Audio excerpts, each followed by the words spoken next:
exam nyo ba? Exam nyo with other class. Tama po ba, class? Yes, sir. Alright. So, may exam kayo. Okay. So, syempre hindi ko nasasabayan kasi mm, medyo mahirap, 'di ba? Medyo mahirap bukod sa sa sabay-sabay lahat. At least makapagpahinga kayo with operational audit na hindi magre-review muna lahat. So, although magkaklase tayo. So, our topic for discussion today is about the 7 E's of success. So, itong 7 E's of success na ito, pwede natin siyang i-correlate doon sa discussion natin with the internal control framework. So, panood niyo na po ba yung lecture video natin for internal control framework or understanding internal control? Hello class, can you hear me? Can you hear Yes me, po. class? All right. So, napanood na po natin. All right. So, kung napanood na natin siya, kailangan maintindihan naman na natin itong 7 E's of success. So, ano ba yung 7 E's of success? So, yung mga internal auditors, they consider this 7 E's of success as part of their process in conducting an internal audit or operational audit. Kasi pwede itong maka-add ng value doon sa kanilang ginagawang operational auditing. So it adds value on their work. Yan. So it adds value to their work. So bakit siya nakaka-add ng value? Kasi itong 7 E's na to, kapag kinonsider to ng internal auditor,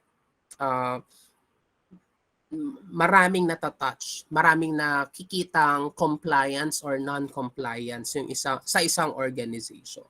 So, balikan ulit natin yung internal control framework. Yung internal control framework based sa COSO or Commission of Sponsoring Organization of the Treadway Commission, ang sabi nila, internal control framework has 3 objectives. So ano yung 3 objectives na yon? Anyone from the class? Ano kaya yung 3 objectives under the internal control? Kapag consider natin yung internal control. Anyone from the class? Anyone from the class? Yes, Hillary. First po yung ensuring operational effectiveness and efficiency. Second po yung financial reporting reliability. Pangatlo po yung compliance with applicable laws and regulations.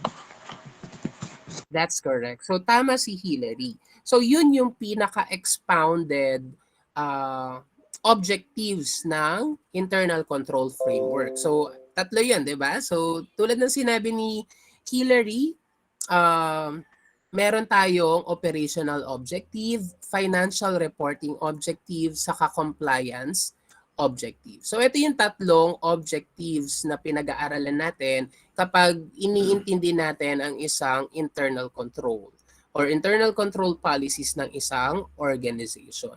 So ano ba meron sa operational objective? Of course, from the word itself, operation, 'di ba?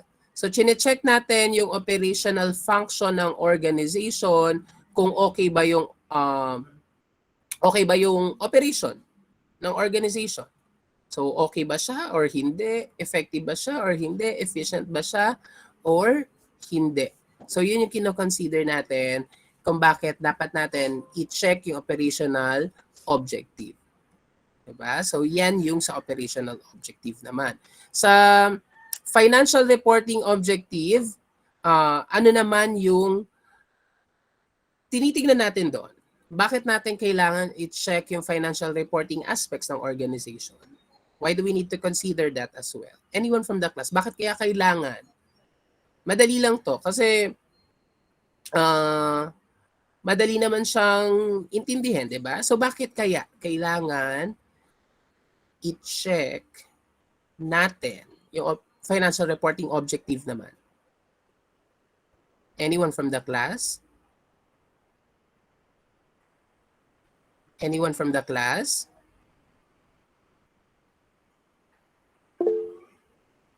All right. Okay, sorry. Ayan, so yes, John Patrick. Sir, ano lang po, insight lang. Para po sir, malaman, ay, ma-ensure po na faithfully represented po yung mga information, lalo na pera po yung pinag-uusapan or yung balance sheet na po. Yes, that's correct, no? So tama si John Patrick doon. Kasi dapat natin i-consider yung financial reporting aspect kung fair ba yung FS. Fairly presented ba? Fairly stated ba yung FS? Wala bang anomalya? Wala bang fraud na nangyayari? Wala bang error doon sa financial reports na binigay ng management? So that's why we need to consider the financial reporting objective as well. So, kaya dapat natin itong i-check. So, last one is compliance objective. So, from the word itself, compliance, ano yung meron kaya dun sa compliance objective? Anyone from the class? What is compliance objective? Meron po bang gusto mag-recite? What is compliance objective? So madali naman siya, 'di ba? Compliance lang. So bakit tayo mag-recite? So si Daniela, yes Daniela. Yung sa compliance objective po, inaalam po kung yung yung rules and regulations pati yung laws po ay nasusunod po ng company. Yes, that's correct, no? So tama si Daniela doon. Kasi yung laws and rules and regulation, kino-consider natin dito. Is the organization really compliant with the existing laws, rules, and regulations na na nag-exist? Kasi kung hindi sila compliant, then there will be a corresponding penalty or surcharge na pwedeng ipataw. Baka nga worst is pwedeng makulong yung mga nasa top management ng isang organization. So tayo bilang internal auditor, dahil kasama ito sa internal control framework or doon sa structure ng internal control framework, kino-consider kasi natin itong objective kung nasa-serve ba ng internal control yung purpose niya. So syempre, para maka-add ng value for these objectives, kino-consider din natin yung 7 E's. So, primer lang pala itong discussion natin for the internal control objectives. Kasi i-incorporate natin yung 7 E's para maka-add ng value doon sa ginagawa nating internal audit. So, ano yung 7 E's na dapat natin i-consider? The first one is effectiveness. Second one is efficiency. Third one is excellence. Fourth one is economy. Fifth one is ethics. Sixth is equity. And last one is ecology. So doon muna tayo sa una, effectiveness. Ano kaya yung effectiveness, class? Anyone from the class, what do you mean by effectiveness? Ano kaya yung effectiveness, class? Can you hear me? Yes po. Yes po. So what is effectiveness? Ano kaya yung effectiveness, class? So from the word itself, effectiveness, di ba? So syempre, pag sinabing effective, yes, alikan.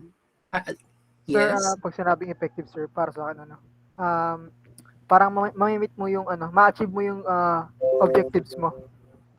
I mean, yung objectives mo is achievable. Kayang-kaya mong i-achieve. Ganun. Yes, that's correct. No? So tama yung sinabi ni James, ni Alican James. Kasi yung pagiging effective, that means to say, merong criteria on how can we assess that an organization is really effective. So ano yung criteria na i-check natin para masabing effective ang isang organization? Through checking the organization's vision, mission, and goals. So ano ba tong vision, mission, and goals? This serves as a guidance or objective para sa organization. Kasi kung walang vision, mission, and goal ang isang organization, wala silang patutunguhan. Parang nag-ooperate lang sila sa wala. Nakukuha po ba? Nagigets po ba, class? Nagigets po ba, class? Nakukuha po ba? Opo. Alright. Yes po. Yeah. So para siyang kapag merong vision, mission, and goals ang isang organization, for me personally, para siya, kino-consider ko siya as parang solar system. 'Di ba? Yung ano ba yung solar system? Meron siyang sun sa gitna, merong araw sa gitna, tapos lahat no planets umiikot doon sa sun. 'Di ba? So, syempre itong mga planets na to umiikot siya because they have the purpose. So yung purpose na yon, parang yun yung kino-consider nating vision, mission, and goals. So that keeps all the planets, 'di ba? On which the organization, we represent the planets as organization na nakatrack, 'di ba? They are on track. Pero kapag nawala yung araw, yung star na nandun sa gitna, ano kaya mangyayari sa planet? Ano mangyayari sa mga planets kapag nawala yung star or sun sa gitna? What do you think? What do you think, class?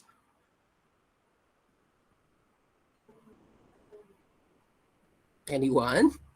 Nagigets po ba yung aking discussion? Sorry, mayroong involvement ng science. So nagigets po ba? Ano ba nangyayari kapag nawala ang isang star? Yes, Glory. Sorry, yes, Alican James pala. Sir, sa tingin ko sir hindi siya magpo-function. Yung normal operation niya parang hindi magiging in mess. Yes, that's correct, no? In mess. So, wala silang sense of direction, wala silang purpose in life. Parang ganun yung mangyayari sa organization. Ano bang purpose nyo? Bakit kayo nag-i-exist? Kasi wala kayong vision, mission, and goals. So, ganun din. Parang sa isang solar system, kapag nawala ang isang star na nasa gitna ng solar system or araw, lahat ng planet na nandoon, umiikot sa kanila, aalis yon, maglalabasan. So, lalabas sila sa solar system kasi wala nang mag-hold sa kanila. Wala nang gravitational pull. So, yung gravitational pull, parang yun yung sinasabi ko na directive or guidance. So, parang, dahil wala silang vision, mission, and goals, they are in a mess. So, as time goes by, if an organization doesn't have any vision, mission, or goal, anong mangyayari sa kanila? Mawawala sila.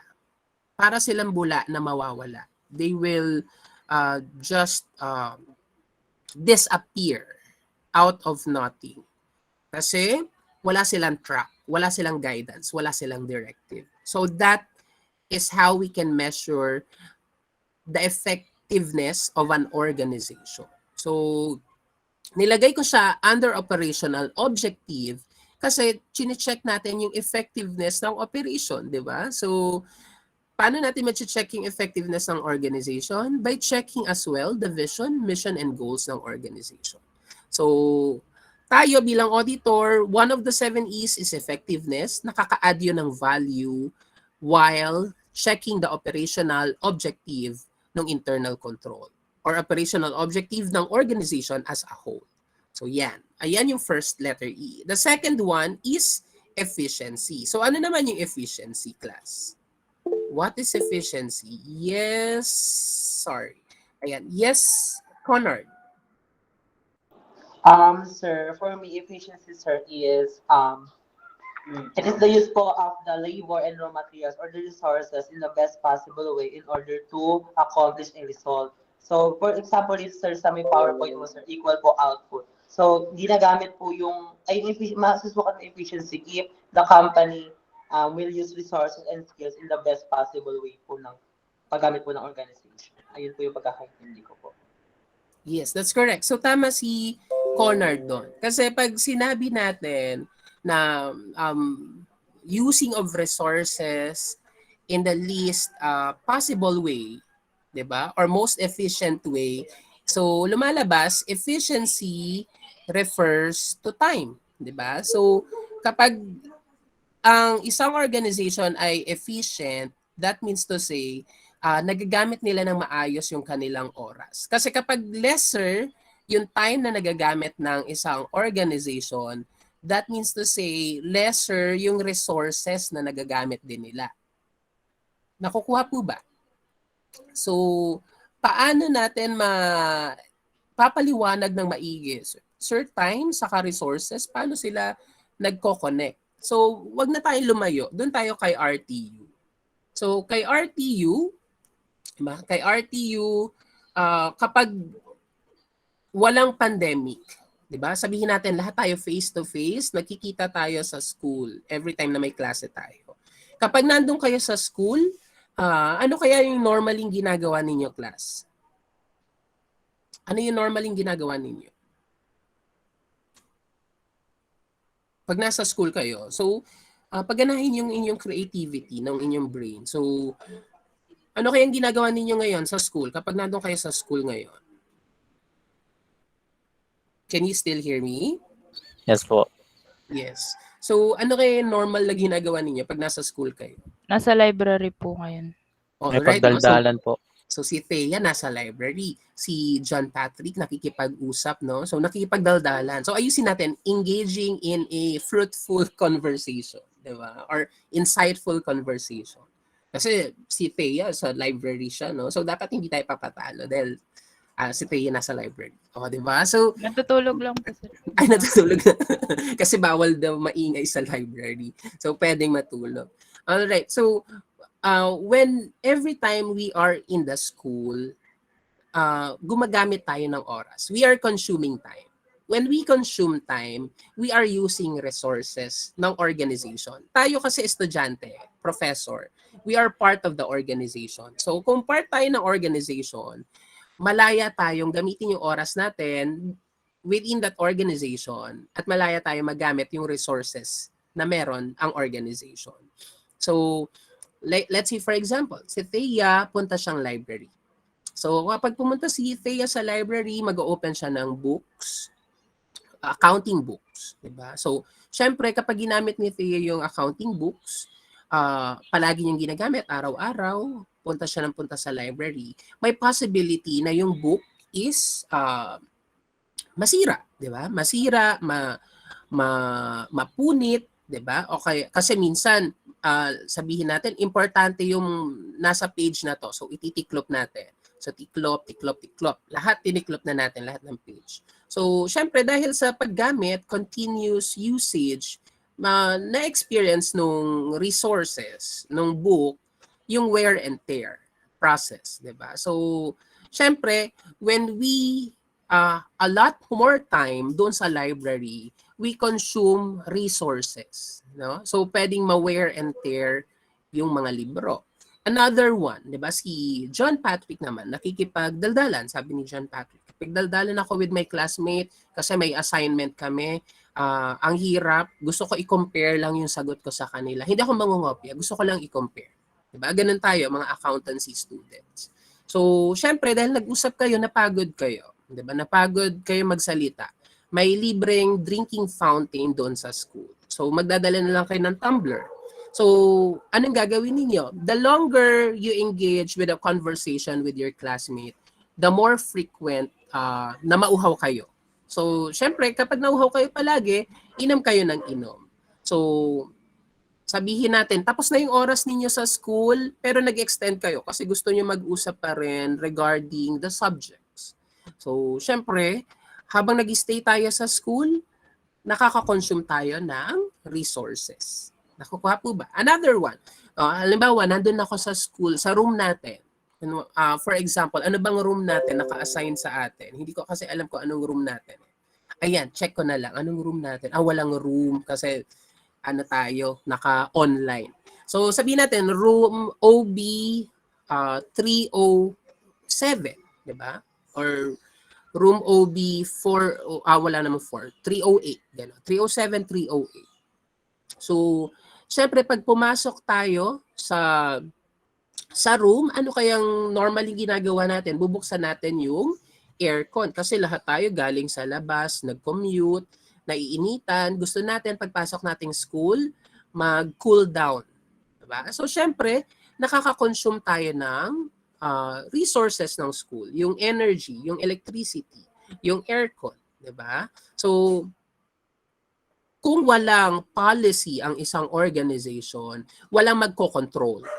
Walang magko-control sa atin bilang part ng organization. Sabihin natin, gusto pa natin mag-extend kasi gusto natin, very engaging yung discussion.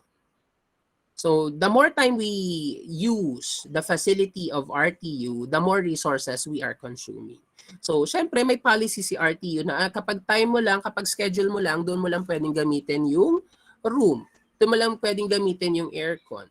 Otherwise, you need to go out. Kasi merong gagamit na ibang section. Merong ibang gagamit na section.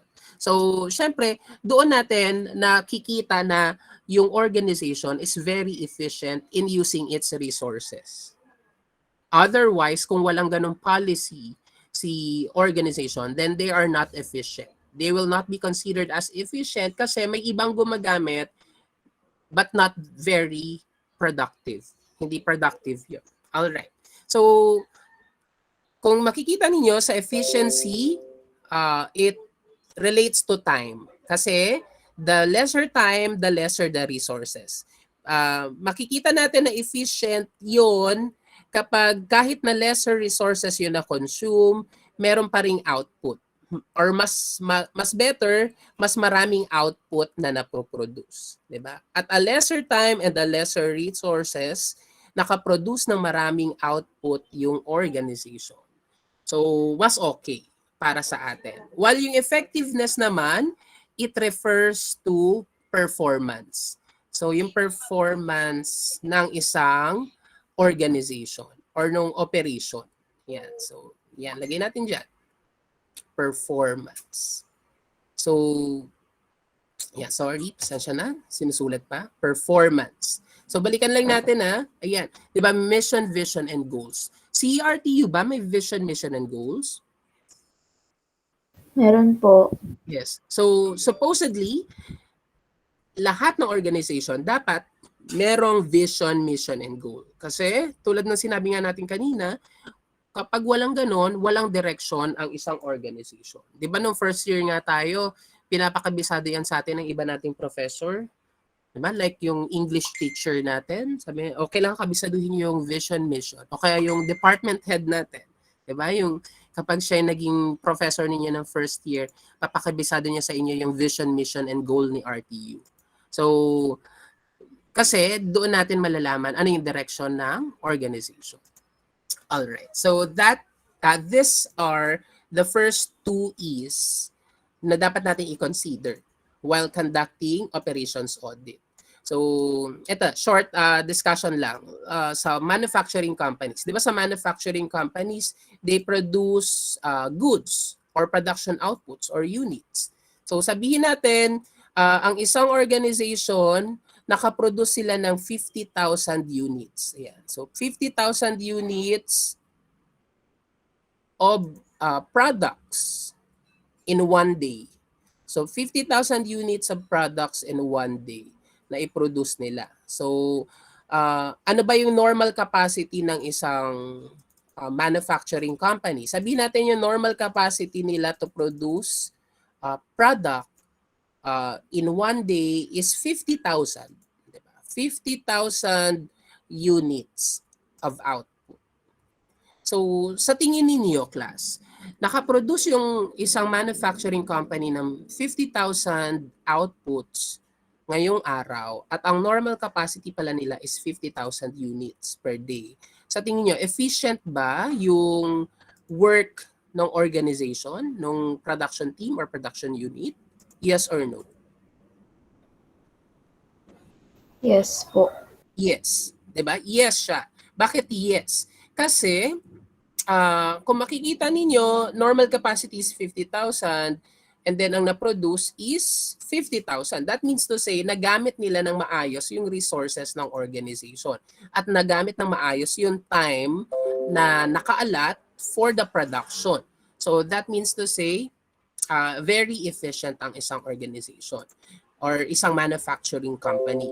What if hindi 50,000? Mali, hindi daw siya 50,000. Kundi ano lang siya, 25,000 lang.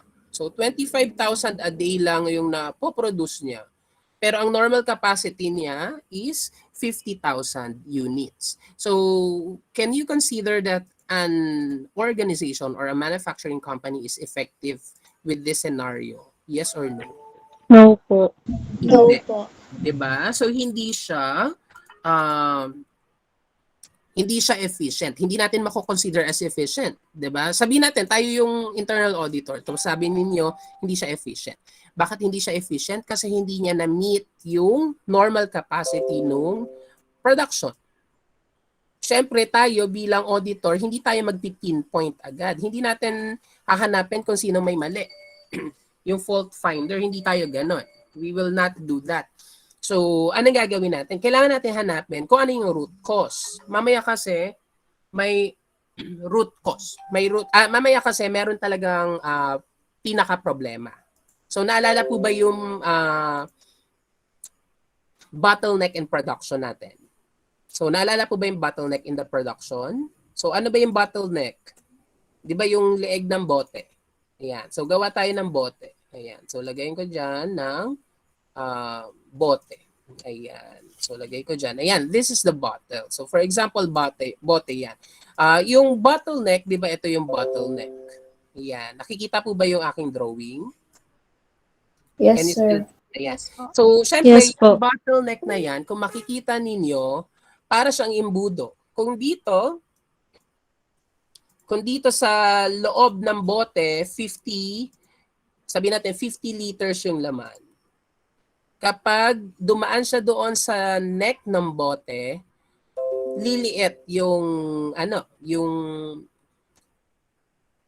water na dadaan, 'di ba? O onti lang yung dadaan. So kapag itinapon mo yung or binaligtad mo yung bote, dahan-dahan lumalabas ang water. So sabihin natin from 50 liters diyan, ang lumalabas lang or dumadaan doon sa bottleneck is 20 liters lang.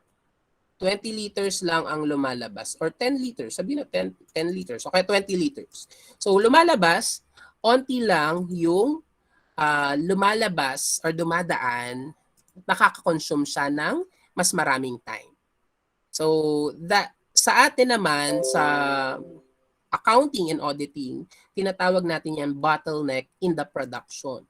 So, supposedly, ang kaniyang pwedeng i-produce is 50,000, pero may particular department na hindi nila kayang i-produce yung 50,000.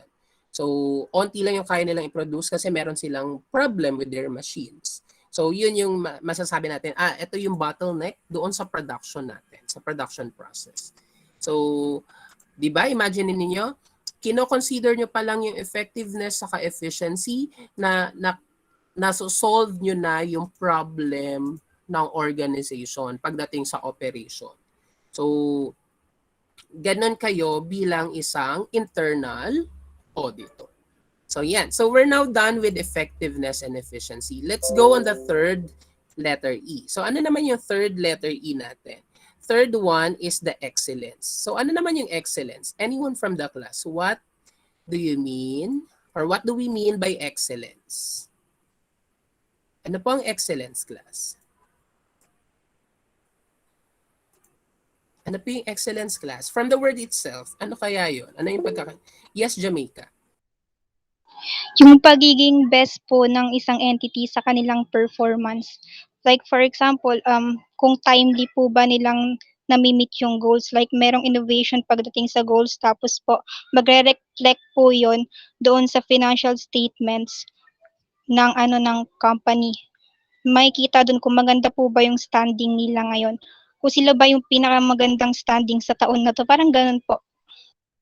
Yes, that's correct, no? So, when we say excellence, tama yung sinabi ni Jamaica. It also refers to performance. Pero, hindi lang siya performance. Dapat merong quality.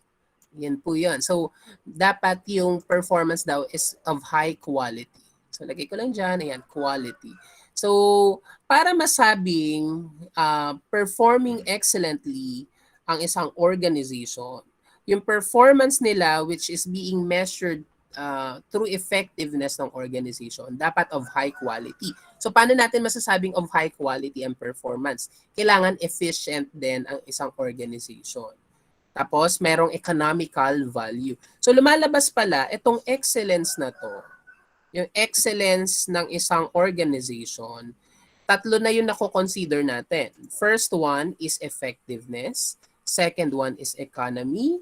And then, second one is efficiency. And then third one is economy. So, ito yun. Ayan. Okay. So, mamaya i-discuss natin yung economy. Palitan ko lang yung kulay nito. Excellence. Ayan. So, palitan natin. Gawin natin kulay blue. Ayan. So, remember what I've said earlier? Excellence is also pertaining to performance but of a high quality. So, high quality siya ng performance. Tapos, paano natin masasabing excellent talaga ang isang organization? Dapat effective. Ayan. So, turo natin, effective ang isang organization. Dapat efficient ang isang organization. And then last one, dapat may economical value ang isang organization or na-emphasize yung economical value doon sa isang organization. So yan po yung masasabi natin na excellence. So kino-consider din natin to.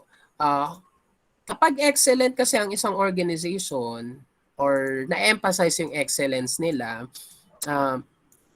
ibig sabihin effective yung operational policy, efficient yung operational policy, with economical value, na-emphasize yung economical value, hindi lang sila naka-focus doon sa sa presyo or lesser cost or higher cost ng isang resources.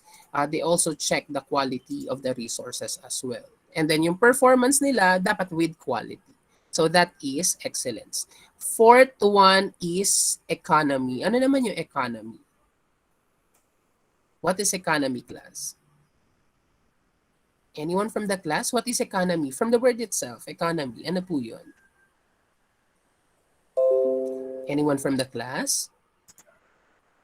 Can you still hear me? Yes po. Alright. So ano kaya yung economy?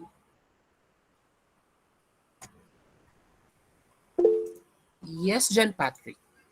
Ano po sir? Management of scarce resources po.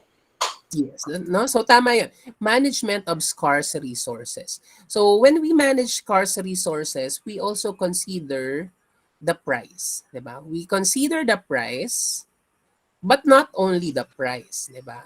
We also consider the value. Diba? The value of the resources. So yan, lagyan natin dyan. Yung value ng resources. So, ayan. Okay. So, since nasabi ni John Patrick yung management ng scarce resources, kasi nga, not all resources can be used indefinitely, di ba? So, merong finite period lang sa paggamit ng resources. Kasi, sabihin natin, itong water, although may hydrological cycle or water cycle tayong tinatawag, hindi lahat ng water is potable or good for consumption ng human. So, syempre, dahil water can be considered as a scarce resources, kaya nagkakaroon ng presyo yung mga water. Syempre, itong mga iniinom, pwede ba tayong humigop ng tubig sa kanal? Yes or no? Pwede ba tayong humigop ng tubig sa kanal? Hindi po. Hindi po. Hindi Diba? po. So, Yes. hindi. Kung ano-ano yung mga nandoon sa kanal, di ba? So, para sa isang tubig na pwedeng inumin, kailangan dumaan siya sa filtration process. So, yung filtration process na yon, that makes the water, a drinkable water or potable water na magkaroon ng presyo. Diba? So, magkaroon siya ng presyo kasi nga, scarce resources. Pero considering the economical value of that resource or scarce resource, kailangan i-check natin yung value mismo. Yung sabihin natin, 2 bote ng tubig ang nandyan sa harapan ninyo. Isa is lay mineral, 'di ba? Lay mineral. Ano ba yung sa lay mineral? Manamis-namis. And then yung ikalawa is Evian water. 'Di ba? Ano naman yung Evian water? Came from the mountains of the Alps, 'di ba? So, magkano yung Evian water? Yung 1 litro niya, sabihin natin 30 pesos. Magkano yung 1 litro ng Evian? Yung lay mineral pala, yung lay mineral is 30 pesos. And then yung Evian, 1 litro, 100 pesos. Sa tingin nyo, ano yung bibilhin ninyo, class? Yung lay mineral or yung Evian?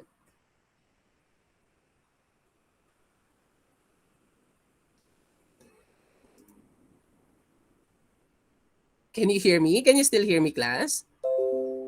Yes po. Yung lay mineral po, sir. Lay mineral. Alright, sige. Let me just share my screen. Ayan, lay mineral versus Evian.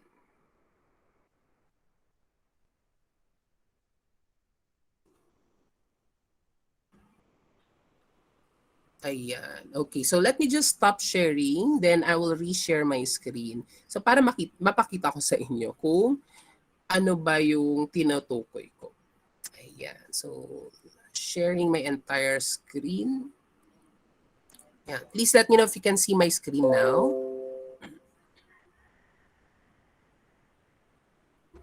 Can you see it, class? Yes po. Yes Alright, po. ayan. So, ito si lay mineral. Ayan. So, si lay mineral,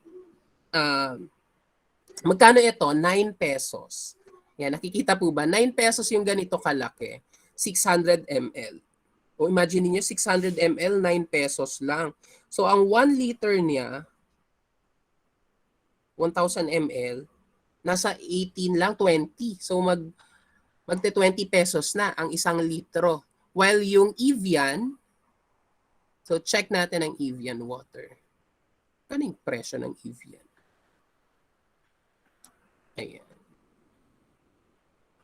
So hanapin natin. Evian water price. Evian water 1 liter price. So yan.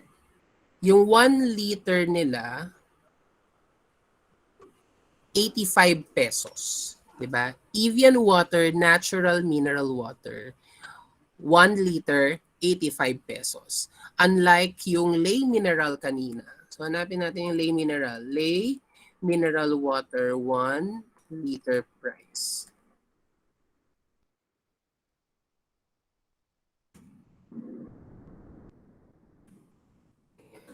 Ayan. Alright. So, can you still hear me, class?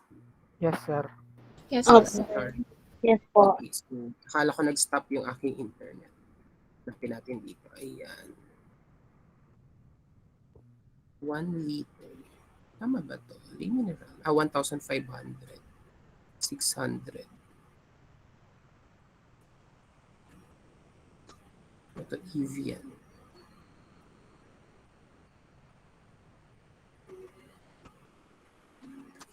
Ayan, ito. Sabihin natin.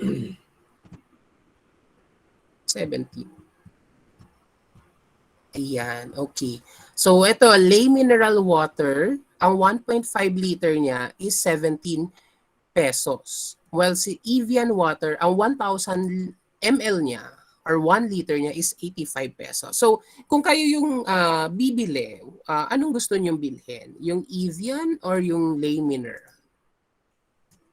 Lay mineral po. Lay Lay mineral. Bakit mineral kaya? po. Bakit lay mineral yung bibilhin ninyo? Mura lang Mas po. mura po. Mas mura, 'di ba? Mas mura. Kung iinumin niyo ba pareho, pwedeng ma-satisfy yung inyong pagkauhaw? Yes po. Or kung yung Opo. lay mineral lang inumin niyo, masasatisfy ba ang pagkauhaw ninyo? Yes po. Yes, Opo. 'di ba? So Yes po. imagine ninyo, class, yung lay mineral is of a very cheaper amount. Very cheap amount siya Pero, yung value niya is very high. Kasi na-satisfy rin. Same rin yung satisfaction kapag uminom ka ng Evian water. Saka, o kaya ng lay mineral. So, doon, from that point of view, na-emphasize natin yung economical value ng resources. Diba? So, cheaper price siya, but the value of it is very high. Pwede nga tayong bumili ng SM bonus. Baka nga mas mahal yung SM bonus kaysa sa lay mineral. Sir, So, mas mura yan, Nature Spring. mas mura. Mas mura ang SM bonus. Nature Spring, sir. Nature Spring. O, di ba? So, yung Nature Spring, mas mura pa. So, mas sikat pa siya. Branded pa yung Nature Spring. Yung Evian is branded din ito. Imported lang siya. Kasi yung kanyang water is nanggaling sa kabundukan daw ng Alps sa France. So, imagine ninyo, siguro yung mga iba kaya gustong bumili nun, gusto lang nila matikman, ano ba yung lasa ng tubig sa France, dun sa bundok ng France. So, same naman yung purpose, di ba? Same purpose siya, pero cheaper price yung isa. At nasasatisfy naman nila pareho yung pagka-uhaw, di ba? Pagkawala ng uhaw, pagkapatid ng uhaw natin. So, syempre, we will go on a lower price with the same purpose. So, yan. Kung tayo ay isang organization and we are working as an internal control, we also need to consider the economical value. Okay, bumili kayo ng resources, ng raw materials. Bakit mahal? Meron naman sigurong mura, pero of good quality. So, syempre yan, chine-check rin natin yan. Nakukuha po ba, class? Nagigets po ba? Nagigets po ba, class? Yes. Alright.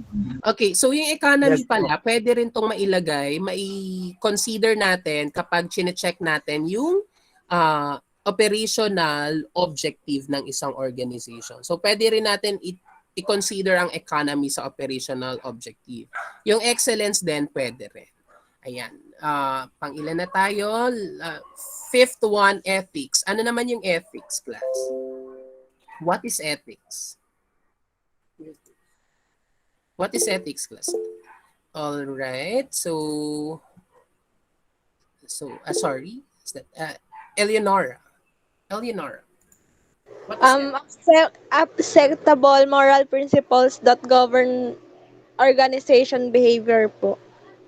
Yes, that's correct, no? So when we say ethics, it refers to the acceptable norms, practices, ethical values ng isang organization. Kasi minsan, ang isang organization nakafocus lang siya sa excellence. Diba? Ito, ayan, napag-usapan natin yung excellence. Kasi kapag excellent ang isang organization, effective na siya, efficient pa siya, and then na-emphasize pa yung economical value. So, excellent talaga. Pero sa sobrang emphasis nila for excellence, hindi nila nakikita yung, or napapabayaan nila yung ethics. So, lumalabas mas malaki yung emphasis nila with excellence rather than ethics. So, kapag ganyan, lumalabas profit-oriented talaga ang isang organization. Gusto lang nila kumita sila, wala silang pakialam kung ano mang mangyari sa surroundings nila. So yan. So profit-oriented pa lang isang organization who are emphasizing excellence over ethical values ng isang organization. So, paano natin mapapansin yon? Kung tayo ang isang internal auditor, kailangan din natin i-recommend sa kanila na while doing profitable business, 'di ba? Tayo ay organization and we are really doing it for profit. So while doing a profitable transaction or profitable operation, we also need to consider other P's. So tatlo yung kino-consider nating P's. Tatlong P's kapag ethics. So first one is profit, second one is people, and last one is planet. So these are the three P's that we need to consider. So kapag kino-consider niyo yung tatlong yan, you are possessing the ethical values of an organization, the good ethical values of an organization. So yan, yung three P's natin. So, paano natin ma-check yung ethical values ng isang organization? Meron tayong sinusunod na approaches. First approach is the universalizability approach. Ano yung universalizability approach? Kapag sinabi natin gano'n, universalizability, kung ano yung pinakamabuti sa nakakarami, yun yung dapat natin gawin. Kasi universalizability. So from the word itself, universal. So what is good to many, yun yung dapat nating i-practice or i-adopt sa organization. So yun yung first one. The second one is deontological approach. Ano naman yung deontological approach? Pag sinabi nating deontological approach, wag mong gawin sa iba kung ano yung ayaw mong gawin sa iyo. So yun yung deontological approach. So yun yung tinatawag natin sa layman's term na golden rule. 'Di ba? Kung ayaw mong gawin sa iyo yun, wag mong gawin sa iba.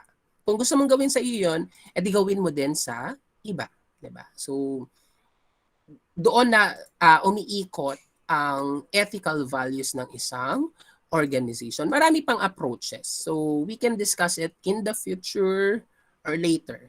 Okay. So sixth one is the equity. Ano naman yung equity, class? What is equity? Yes, Charlotte. Yung fairness po ng pagtrato ng organization sa mga employees po nila. Yes, that's correct, no? So tama si Charlotte.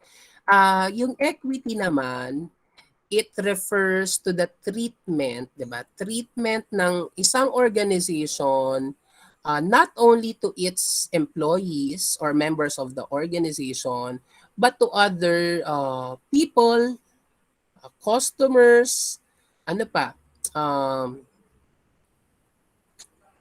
other living things, diba? So, kung paano yung treatment nila. So, focus tayo doon sa sa members ng organization. So, kailangan walang discrimination. So, regardless of race, 'di ba? Kung Filipino ka man, American, European, African, or other Asian countries ka nang galing, dapat yung organization ina-avoid yung discrimination with among all employees or members of the organization. Sa religion, syempre sa religion, kailangan as much as possible hindi kino-consider or yung discrimination sa mga religion. So kung yung paniniwala niya is Christian, wala tayong dapat na gawing discrimination, 'di ba? Kung Muslim naman or Islam, hindi natin sila dapat i-discriminate. Sabihin natin ay mga terorista sila. So we cannot do that. Kasi nga, dapat makita natin yung pagiging equitable ng isang organization. So lumalabas yun sa policies ng organization, yung pagiging equitable. Another one is the sexual orientation. Siyempre kung straight ng isang tao or hindi, wala nang pakialam, 'di ba? Wala nang pakialam yung organization as long as performing very well yung tao na yon, and then nakakatulong siya with the overall objectives or achievement ng goals ng organization. So okay lang. So yung equity sa ethics pwede siya dito sa compliance objective rin as well. Bakit? Kasi syempre merong mga existing rules and regulations that covers ethics and equity. Merong laws din that covers ethics and equity. Sabihin natin yung Anti-Discrimination Act. So, bawal ka mag-discriminate ng tao. Sabihin mo, ay mataba siya, ayoko tayong katabi, mataba ka kasi, masikip, di ba? So, bawal yon. Another one, halimbawa, yung environment, yung workplace, puro lalaki. Tapos merong babae na isang employee, bawal bastusin yung babae. Kasi meron tayong Safe Working Space Act. So, kapag na-violate yung safe space mo, pwede mong kasuhan sila. Diba? Aside from that, pwede mo pang kasuhan ng harassment, sexual harassment, yung unjust vexation, 'di ba? Acts of lasciviousness. So pwede mo pang kasuhan. So lumalabas ang ethics and equity can be also considered as part of checking the compliance objective of an organization. Ayan. And then last one is ecology. Ano naman yung ecology, class? Anyone from the class? What is ecology? Can you still hear me, class? Can you please press number 3 if you can still hear me, class? All right. Okay, so what is ecology? Ano naman yung ecology, class? Ano kaya yung ecology? Yes, Charlotte. Yung ecology po, ito po yung compliance po ng organization na protektahan po yung environment. Like halimbawa po sa products nila na yung environmental friendly po, like yung sa mga packaging po or kaya po meron po silang mga drives na ginagawa para protektahan yung environment po.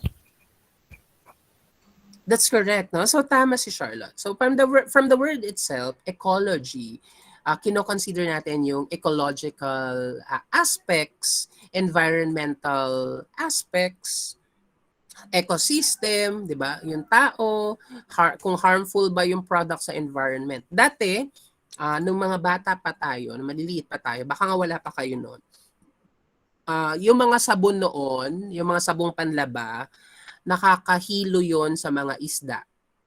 So, halimbawa, sabihin natin yung mga Tide. Yung Tide noon, yung mga sinaunang release ng Tide formulations, kapag naglalabas syempre yung mga lolo, lola, nanay, tatay natin sa tabing ilog or malapit sa malapit sa mga sapa, nahihilo yung mga isda. Kasi merong harmful effects yung formulation ng mga detergent noon. But as time goes by, syempre dahil nakikita natin, maraming nagrereklamo, parang nahihimatay, parang nahihilo yung mga aquatic animals doon sa pinaglalabhan natin. So baka pwedeng ma-improve yung formulations ng mga detergent soap.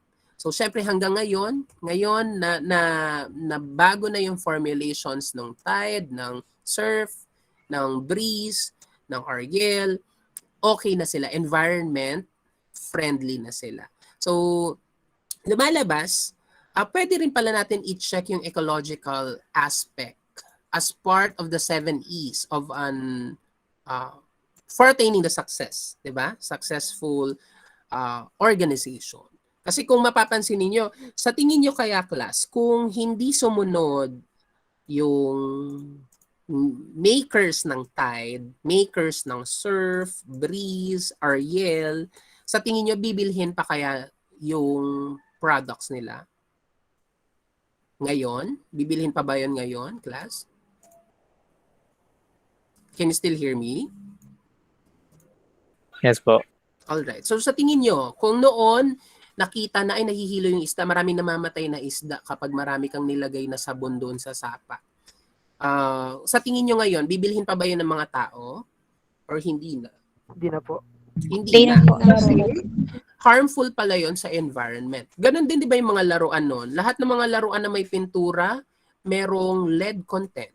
But now, di ba napatunayan na harmful ang mga lead content, may lead content sa tao. So, iniwasan na yung mga paint na may lead. So, lead-free paint na yun nilalagay para sa mga laruan ng bata. Noon, yung yung makeup nun, punong-puno yun ng lead.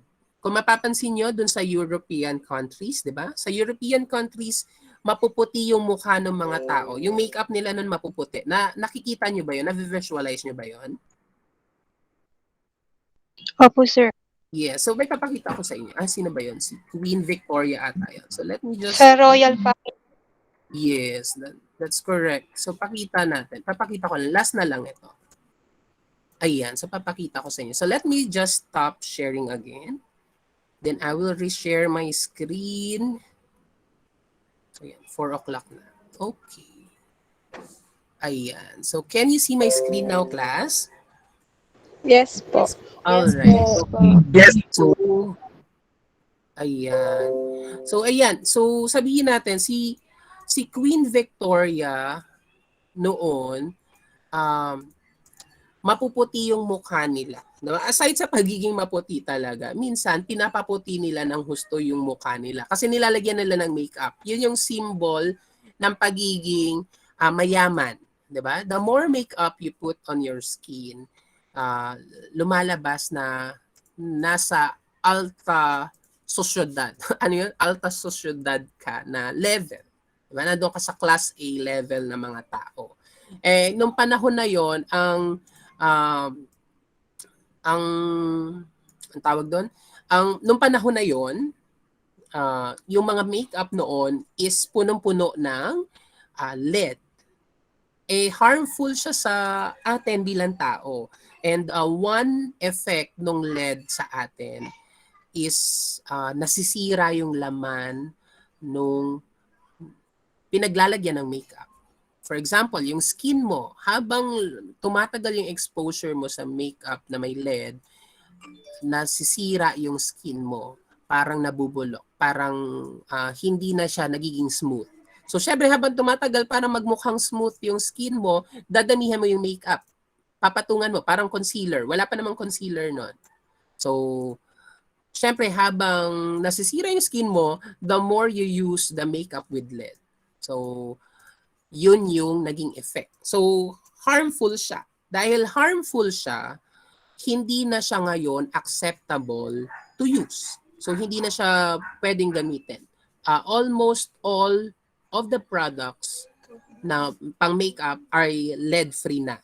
'Di ba? Tapos moving towards pa tayo sa pagiging full sustainable development. 'Di ba? Ang gusto natin, lahat ng makeup natin, natural products na yung gawa. Kailangan ang sabon made from natural resources. Ang shampoo, ganun din. Marami akong mga friends from other companies. They are now adopting sustainable living kung saan gumagamit sila ng shampoo na sachet-free. Walang sachet, walang lalagyan. So, bibili sila ng mga bar soap, saka bar shampoos, yun yung ginagamit nila. So, that's all for our discussion today, class. So, thank you so much for joining this class discussion, this class meeting. I hope you learned something new. So, see you again next meeting. Class dismissed. Thank you po, Thank sir. you, sir. Thank you, sir. Thank you po, sir. Yes, sir.